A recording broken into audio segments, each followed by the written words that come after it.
ఒకసారి శ్రీకృష్ణదేవరాయల సభలో పండితులందరూ కూర్చుని రాజ్య విషయాలపై చర్చిస్తున్నారు. ఆ సమయంలో అక్కడికి ఒక విదేశీ పండితుడు రాజ్యసభకు వచ్చాడు. అతడు చాలా గర్వంగా మాట్లాడుతూ, ఈ రాజ్యంలో ఎవరికైనా నా ప్రశ్నలకు సమాధానం చెప్పగల తెలివితేటలు ఉంటే చూపించండి, లేకపోతే మీరందరూ ఓడినట్టే అని సవాలు విసిరాడు. అప్పుడు రాజు కొద్దిసేపు ఆలోచించాడు. సభలోని పండితులందరూ ఒకరినొకరు చూసుకుంటూ మౌనంగా ఉన్నారు. అప్పుడు తెనాలి రామకృష్ణుడు చిరునవ్వుతో లేచాడు. మహారాజా, అతని ప్రశ్నలు విందాం. సమాధానం చెప్పగలిగితే చెప్తాను అన్నాడు. విదేశీ పండితుడు మొదటి ప్రశ్న అడిగాడు. ఈ ప్రపంచంలో వేగంగా పరిగెత్తేది ఏమిటి అని అడిగాడు. సభలో కొందరు గాలి అన్నారు, మరికొందరు కాంతి అన్నారు.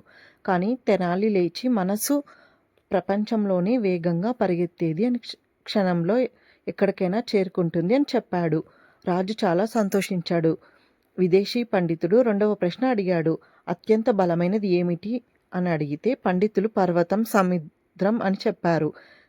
తెనాలి నవ్వుతూ, సత్యం అత్యంత బలమైనది, అది ఎప్పటికీ ఓడిపోదు అన్నాడు. సభలో చప్పట్లు మారి మోగిపోయాయి. మూడవ ప్రశ్న విదేశీ పండితుడు కొంచెం కఠినంగా అడిగాడు.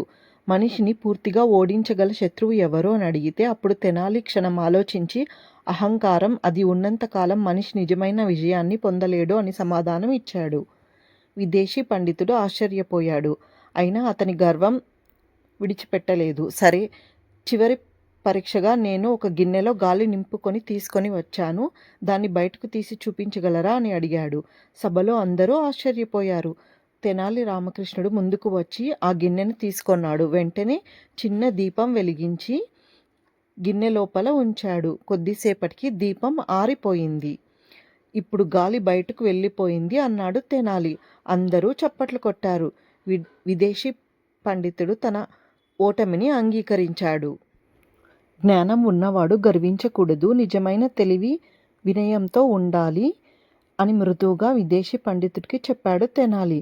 తన తప్పు తెలుసుకున్న ఆ పండితుడు తెనాలి పాదాలకు నమస్కరించి, మీ తెలివితేటలు, మీ వినయం నాకు పాఠం అయ్యాయి అని చెప్పాడు. రాజు ఎంతో ఆనందించి తెనాలి రామకృష్ణుణ్ణి బహుమతులతో సత్కరించాడు. ఆ రోజు నుంచి సభలో ఉన్నవారందరికీ ఒక విషయం స్పష్టమైంది. తెలివి అంటే కేవలం జ్ఞానం కాదు, దానితో పాటు వినయం, సమయస్ఫూర్తి కూడా ఉండాలి అని తెలుసుకున్నారు.